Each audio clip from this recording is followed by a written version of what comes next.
Welcome to Muskegon Rising, a community service project of the Muskegon Rotary Club. Our purpose is to create lasting positive change. We've been doing that here since 1916. So, let's get started. Hello, everybody. Hello, Muskegon Rotary. DJ Hilson here, your host. It is an honor and a privilege to have as my guest today Jon Rooks, who is a developer who's done a lot of major developments here in Muskegon. And we're going to spend some time certainly talking about that, amongst other things. So thanks for tuning in to both the audio and video portion of this podcast. And as always, thanks to Muskegon Rotary for allowing this to happen. And many thanks to the brains behind this operation, Mike Vogus, for turning a vision into reality. So, Jon, welcome. It's great to have you here today. Why don't we start out by telling a little bit about kind of yourself, sort of your biography, if you will, how you got to where you are today. Well, thanks, DJ. I'll try to be brief. Go ahead. Take as long as you want. So I live here in Muskegon County in Norton Shores, and I have since 2001. But I didn't really start working here until 2008 when I bought the old Hackley Bank building, which is now known as High Point Flats. But I started real estate development 35 years ago. I was right out of college, and my background is really that I grew up in Grand Rapids, and my grandfather was a preacher. My other grandfather was the founding dean of Calvin College, and all my uncles were professors, and my dad was a photographer. So we had no business background in our family. And from their perspective, I had no business getting into business. But eventually, by the time I was 15, I really wanted to learn more. And I was able to convince a Boy Scout master to be an investor and help me buy two dilapidated houses. One was condemned and the other one should have been. And we fixed them up and resold them when I was 16. And it sort of launched this interest in real estate throughout my high school years and then during college. The only year I didn't work on real estate, the years I didn't work on real estate is when I lived in Ann Arbor at the Ross School of Business, and then a little stint overseas. But I came back to Muskegon County, very excited to do real estate development, and I put together the package and the funding to buy property in Montague at the north end of Muskegon County. So it's interesting because I did that project in my 20s, between age 25 and 30, and then I diverted to other communities, 8 other communities in West Michigan, and sort of avoided Muskegon itself because I had done really good things in White Lake, 3 marinas, and a myriad of condo and housing developments in northern Muskegon County, but then I found myself in Spring Lake and Grand Haven and Grand Rapids, and developed about 60% of the condos in downtown Grand Rapids. And it wasn't until 2008 when a current member of this community, who was at the time, they called him Downtown Dan Ritzma, reached out and convinced me to take a look at a building in Muskegon in 2008.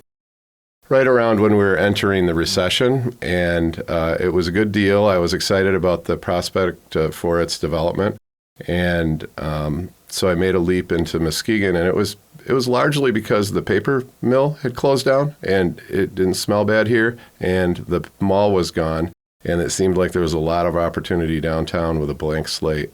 So I loved the opportunity. I leaped at it, actually.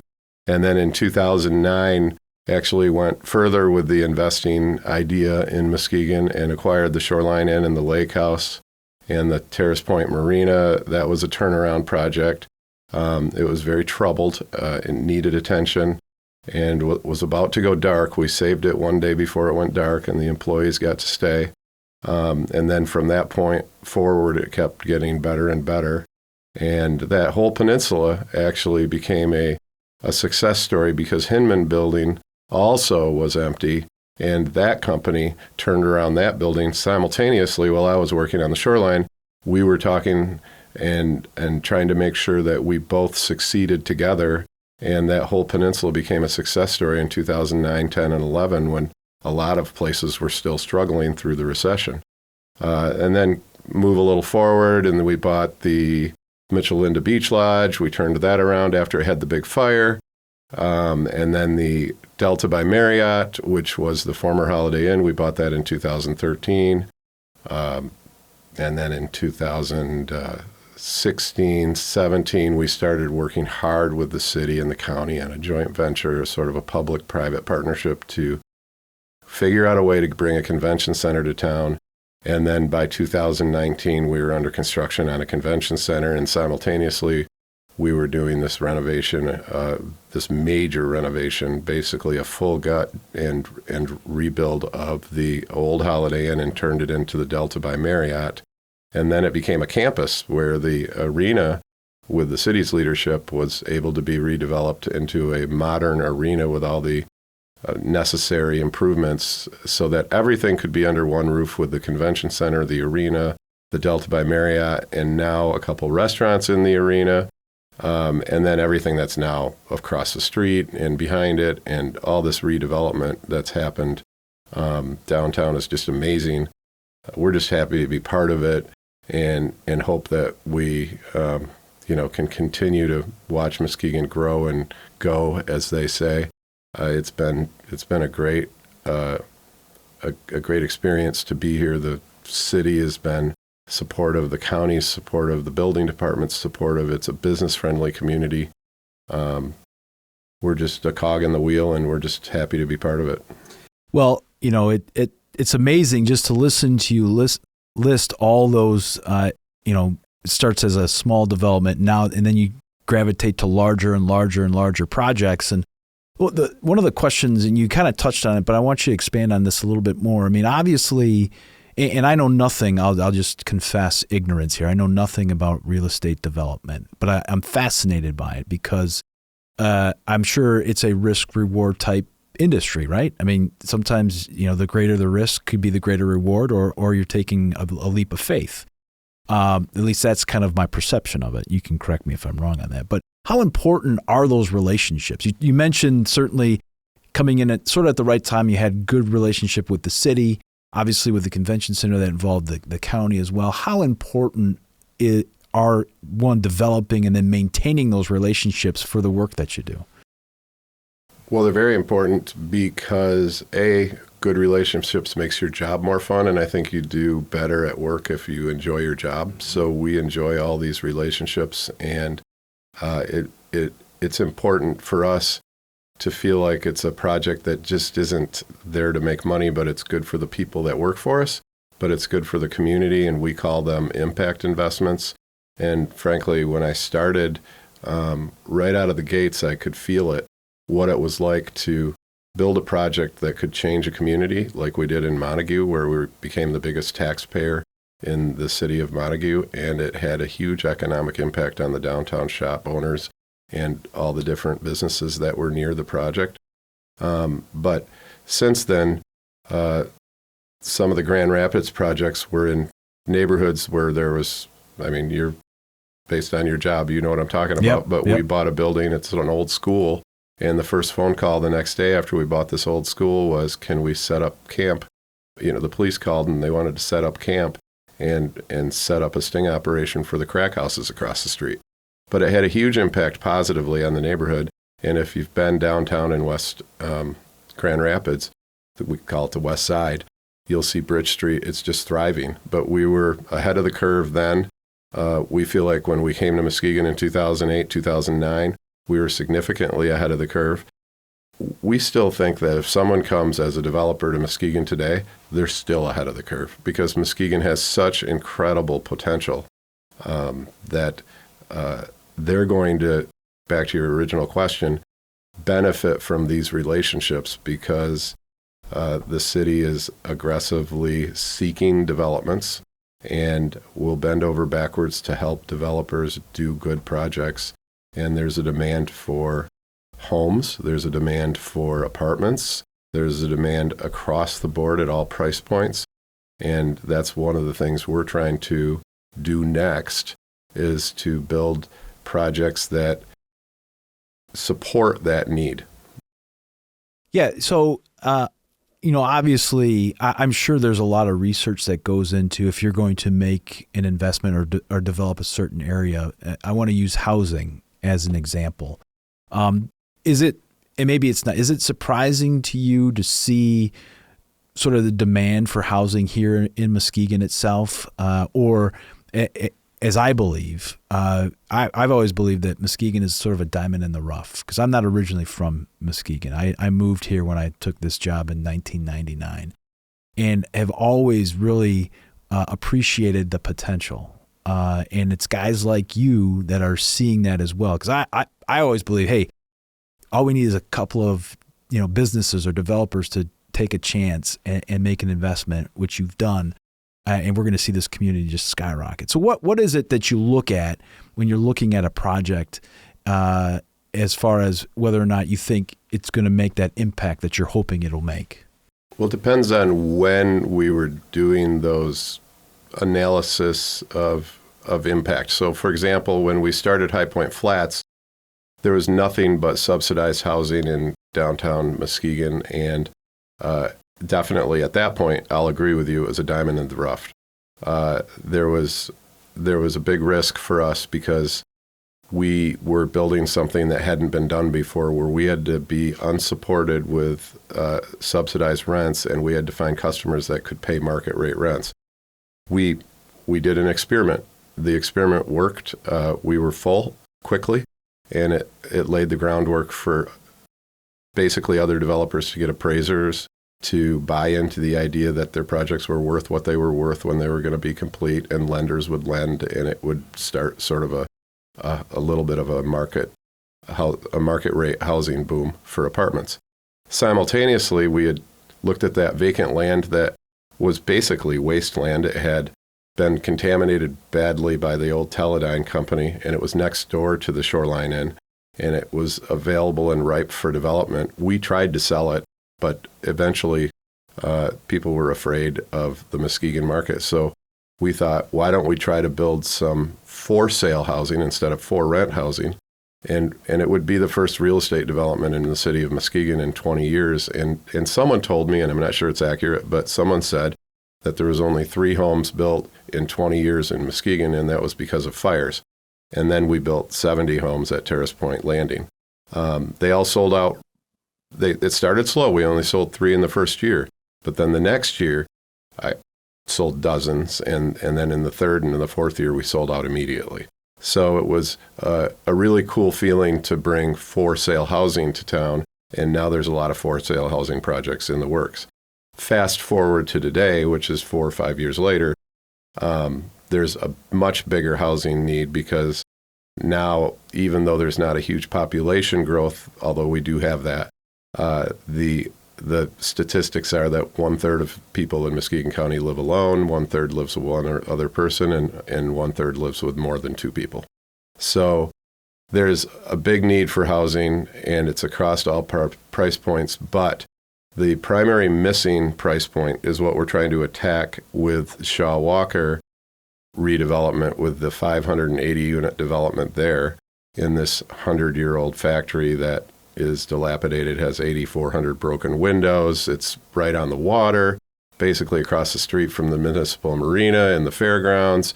It's an eyesore. It's been abandoned since 1989, but we can convert that to a solution. And to recycle this building is the best decision. It's a beautiful building with a lot of history. Everybody had an uncle or an aunt or a sister or a brother that worked there. It had over 1,000 employees. It's a strong concrete structure, not just with the horizontal, but all the vertical and the horizontal components are concrete, very, very sturdy, and it needs to be saved. But it can attack a missing middle, they call it. It's an attainable housing segment where the people that will live there, many of them can't qualify for affordable housing because they make just a little bit too much money. They might make $60,000 or $70,000, but they also have a truck payment. Maybe they have a child support payment. Maybe they have children, part-time children. And as a result, they're not able to find a decent place to live in this community, because the leftover money after those other expenses leaves them with maybe $1,000. And that $1,000 a month is something that we can provide a really cool place to live with a lifestyle that is unparalleled, because you're next to Muskegon Lake. You have a rooftop pool. You have 2 clubhouses. You've got a fitness center. There's a daycare center. There's a dog care center. There's a massage therapy area. There's a hair salon, and there's a restaurant and a bar, all under the same roof, along with your 579 neighbors that become your friends. And so we think we can offer a really diverse place to live with, the price point I described, which is attainable, but also we'll have some luxury condos for sale that'll be in the $300,000 to $750,000 range. Not a lot of them, but maybe 10% of the units will be represented by that. So I know that part of I'll say your mission, and mission might not be the right word, but when you're dealing with these buildings that you're restoring, essentially not starting from scratch, you're trying to take the bones and turn it into something. How important is it to try to save a piece of that, so that there is I guess I'll call it a landmark or two of that building that you're restoring as part of whatever that new development is going to be? Well, when something's known as the largest furniture factory in the world, it seems pretty important to me, because West Michigan was known for its furniture. Yep. And its history was that it was called Furniture City in Grand Rapids, and yet it was all over West Michigan. And my dad was a photographer for Steelcase, so I like it for that reason. But I also like it just because it's an iconic structure. So I think it's important to save some history, keep these old buildings. We did the same thing in Grand Rapids at the Boardwalk. It was the Berkey and Gay Furniture Factory, which was the preceding largest furniture factory in the world, ironically. And then there was another one down the street where the Ammerman building is. But that's very important to me, because it's something that will last longer than a lot of the new buildings that are built today, because the columns are this wide instead of this big, and the ceiling heights are 14 feet instead of 8 feet, and the thickness of the floors are triple the thickness of normal floors, and you can jump up and down above the floor and you can't hear anything below it. It's just a perfect building that's ripe for residential development, and the state likes it. It's a recycling event. It's green.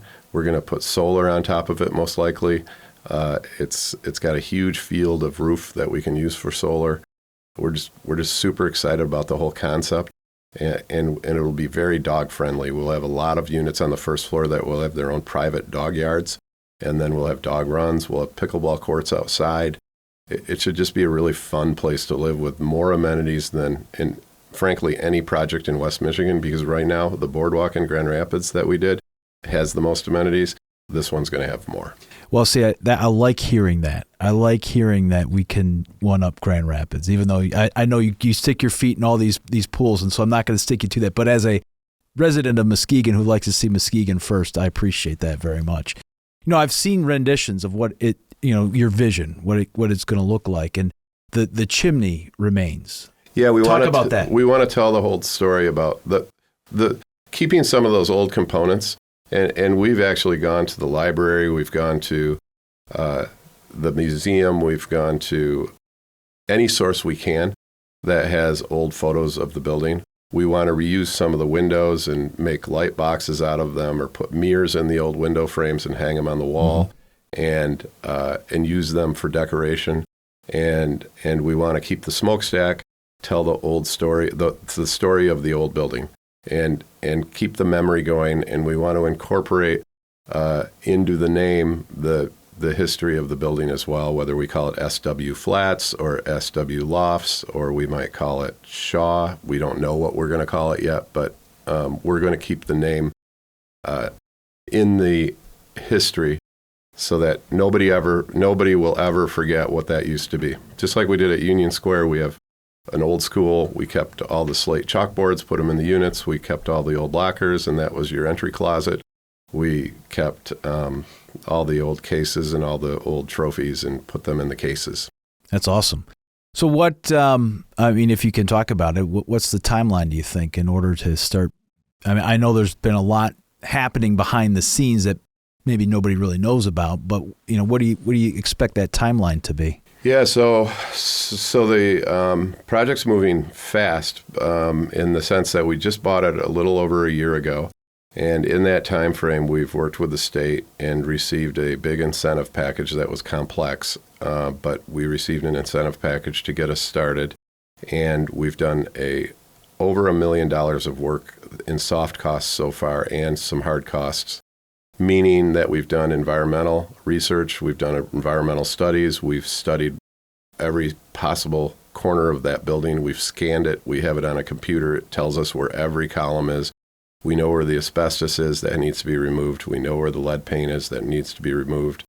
We've got a plan for everything environmental, but we're about 60 to 70% of the way through the architectural drawings. We meet every week for 5 hours with the architecture firm and answer all their questions. And the timeline is to be out to bid by the end of May, and then start with some of the selective demo at the late summer months. And then we'll be hopefully finalizing all our bids at the same time, and then we can get started on construction this fall. So it is a fast timeline. The first phase will include 342 units, but we're also including in the first phase the entire shell completion. Okay. In other words, not just the first phase of windows and roof, but the second phase of windows and roof, plus the first phase of windows and roof, plus the interior of the first phase and all the amenities. And then we've got about 20,000 square feet of supporting retail that I described earlier. Mm-hmm. And we need to find tenants that we're going to be selective and try to find the tenant that provides the biggest impact for the community and the people that live there to create the best lifestyle. That sounds fantastic. It sounds like a great place for, a guy that might be retiring in the next 15 years to think about before, as a place to call home. All walks of life, the young professional to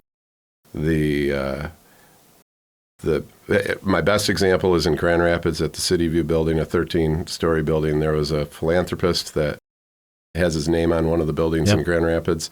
He lived next door to a 28-year-old guy that was starting his own company that could barely put two nickels together, but had enough money for rent in a small unit next door. I constantly ran into those guys out in the city at restaurants on Thursday nights, and I just thought it was fascinating that a 75-year-old and a 28-year-old would develop a friendship. And it just goes to show people don't like to be pigeonholed into a category of living like they used to when my grandpa looked for his retirement home. Yeah, that's fantastic. That's fantastic. So, along with development of already historical buildings into, I'll say repurposing, you also, it's a big deal for you to make sure that that your projects are a catalyst for community. I like, those phrases, because again, it's showing that upstart, that jumpstart. What is it? I guess what was it? You've kind of described it a little bit, but what was it about Muskegon that you saw that you had an opportunity to be a catalyst for this community? Well, first of all, it was ignored for so many years, which it's a blessing in disguise in a way, because it creates an opportunity for a developer like me. Because people sidestepped Muskegon like I did because of the paper mill and the smells that it created, because of the layout of the downtown, because of the big shopping mall that kind of made downtown difficult to consider development in. And it was ideal because those two things sort of disappeared in the same decade. And then from our perspective, the idea of coming into downtown and making this impact in the housing market, both for sale and for rent, and then simultaneously buy the two hotels that were struggling. One was about to lose its flag. That was the old Holiday Inn. and then the other one was about to go dark because of the foreclosure. So by buying both of those hotels and turning them into 50 to 55% occupancy rates makes them viable. It doesn't make them hyper successful. Grand Rapids hotels are all at 70 to 75% occupancy rates. So we have a goal to get there. And one of the reasons we were pushing for the convention center was to get to that goal. But maybe you've seen it in the news recently. We teamed up with the Amway Hotel Corporation in Grand Rapids that we're all familiar with and we happen to be friends with. And that company is going to, in our opinion, take it to the next level by taking our off-season and making it busier, because they can dovetail some of their experience by being the biggest West Michigan hotel operator and biggest in Grand Rapids, of course, because they operate the Amway Grand, the JW Marriott, the Hyatt, and the list goes on. All the nicest high-end hotels are the ones they operate, and they can come into our hotels now as the property manager. We didn't sell anything. We just hired them under a property management agreement. Gotcha. To help push occupancy and have less darkness in the convention center. And it's sad to us that 48% of the time our hotel rooms are empty. We want them to make that better. And yet we've taken these hotels from 20% occupancy and 35% occupancy respectively for the two hotels, and now they're up to 50 to 52%. And so we can focus on the Shaw Walker project.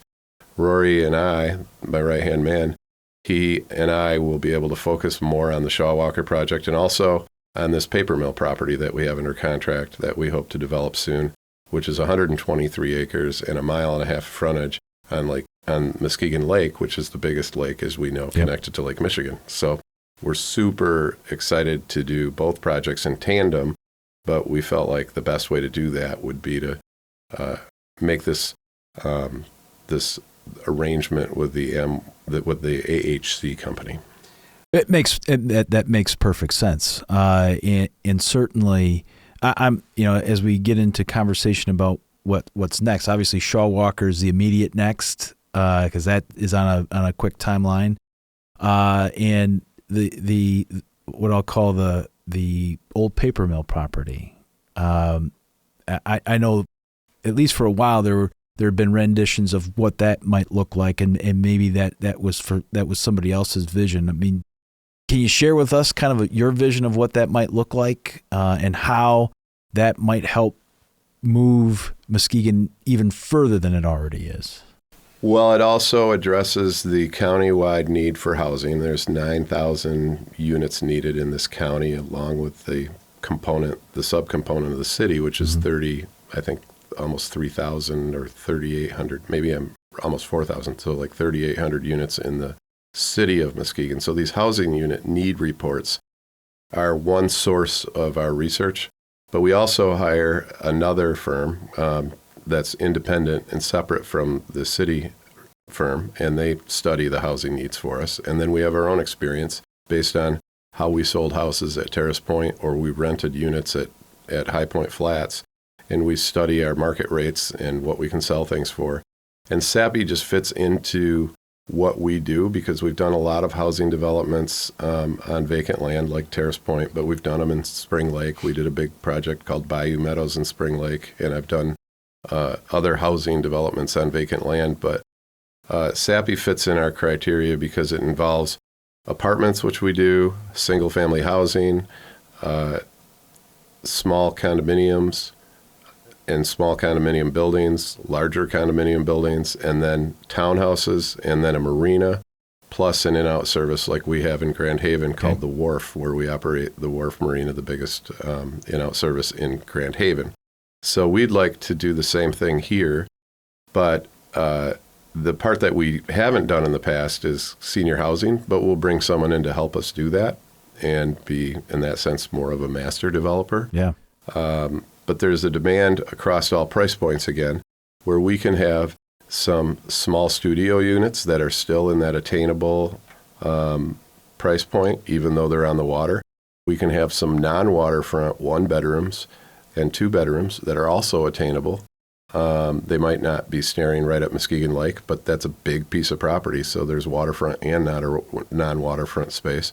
Then there's a retail corridor that has over 40 to 45 shops that will lead right into the development, that will be sort of a connector to the waterfront. And then there's, I think, 18 public park areas that we're donating.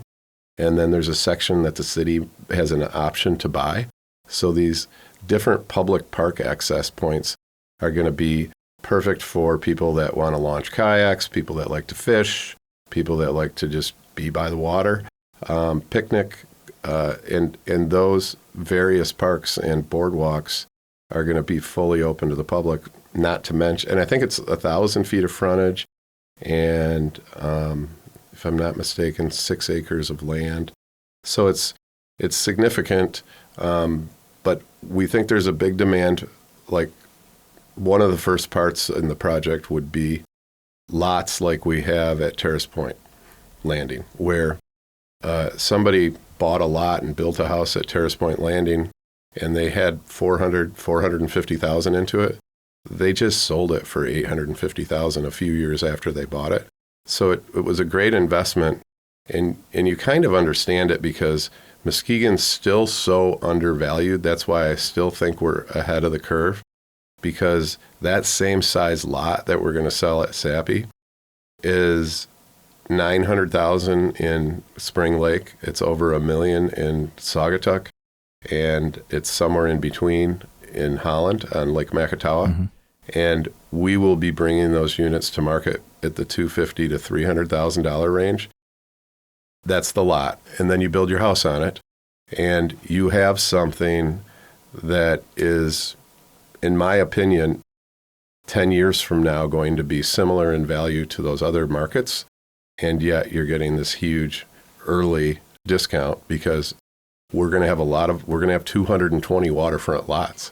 So in order to have velocity, we're going to have to sell them below market so we can make this project sell fast. That's phenomenal. I can't even imagine kind of what goes through your head on a daily basis as you're trying to juggle all these different projects and yet, continue to keep sort of that visionary aspect of it all. I assume that you're always kind of looking at what the next potential development might be, whether it's a building or a piece of property. It just must be, as you kind of drive through, thinking, man, I could do something here. I could do something there.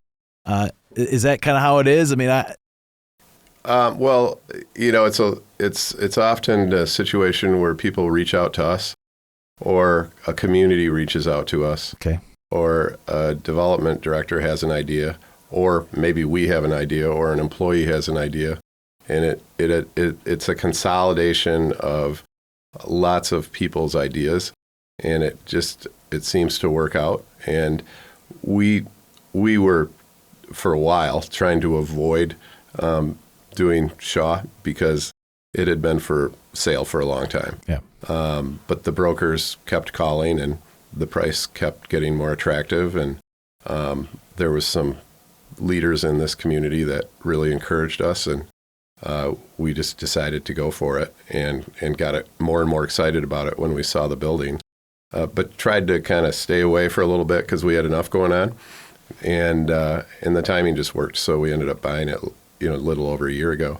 And then as far as Sappi goes, when you do a project like Shaw, you start thinking of synergies with other projects, and those two projects really interact well together. And if we're gonna staff up and seek talent to do the Shaw project, and we now have relationships that we didn't have with some of the architecture firms and some of the different support firms that we need to do a project like that. It just makes sense to do those projects at the same time.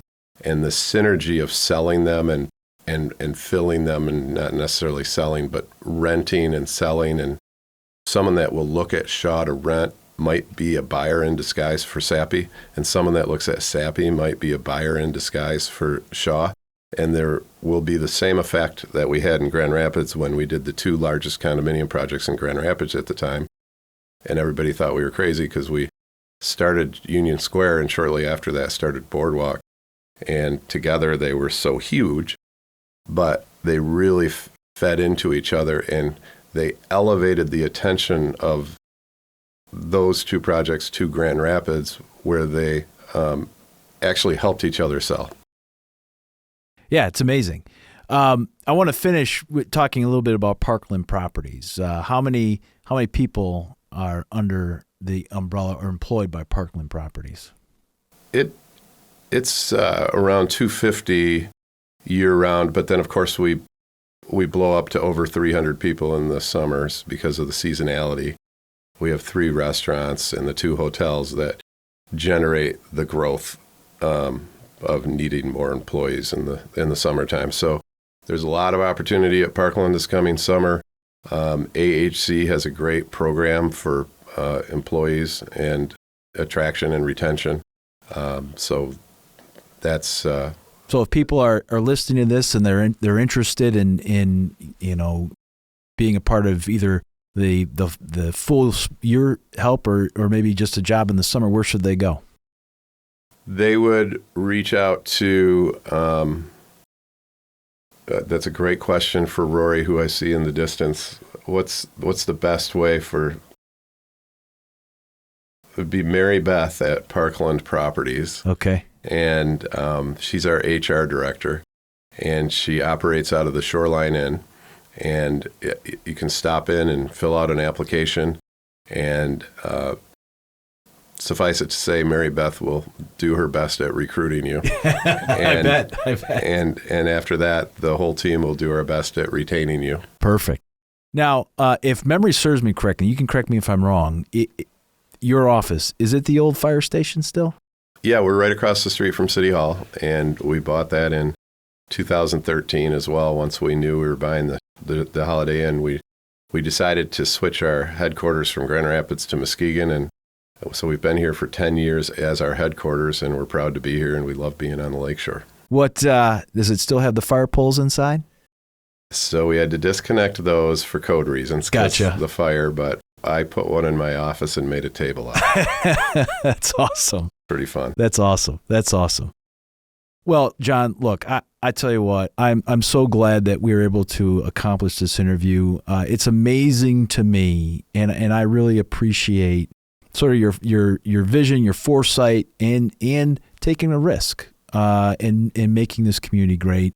As a person who has, been a consumer at a lot of these places that you have developed, you've done a fantastic job. I obviously was always proud to be a Muskegon resident, but I tell you what, I love puffing my chest these days, especially with my colleagues from across the state, and basically saying, you may have thought that Muskegon was an armpit, but you got to see us. You got to check us out now because it is fantastic. We have lakes, we have parks, we have sand dunes. We've got culture to no end with the art museum. Yep. And the Frauenthal Theater. Those are the things that also attracted me, is just knowing we had all this water, this beach, the Michigan Adventure, the Muskegon State Park with the zip lines and the illuminated cross-country ski trails in the winter and ice skating trails. It's just, there's such a variety pack of attractions, whether it's culture or sport or just recreation. It's amazing. Yeah, I couldn't agree with you more. Well, thanks again. Thank you for everything you've done for this community. Really appreciate it. And thank you for taking the time out of, I know, a very busy schedule to spend some time with us. Thank you. I enjoyed it. And thank you so much for all the good questions. And doing these podcasts is pretty cool because I think there's a lot of education needed for what Muskegon has to offer. I agree 100%. Well, Rotarians and Muskegonites, this ends our episode with Jon Rooks and Parkland Properties. Appreciate you continuing to listen, and make sure when this hits social media that you share it with your friends and your neighbors so they can learn more about how great Muskegon is. Thank you, Muskegon Rotary, for making this happen. As always, Mike Vogus, thank you for this.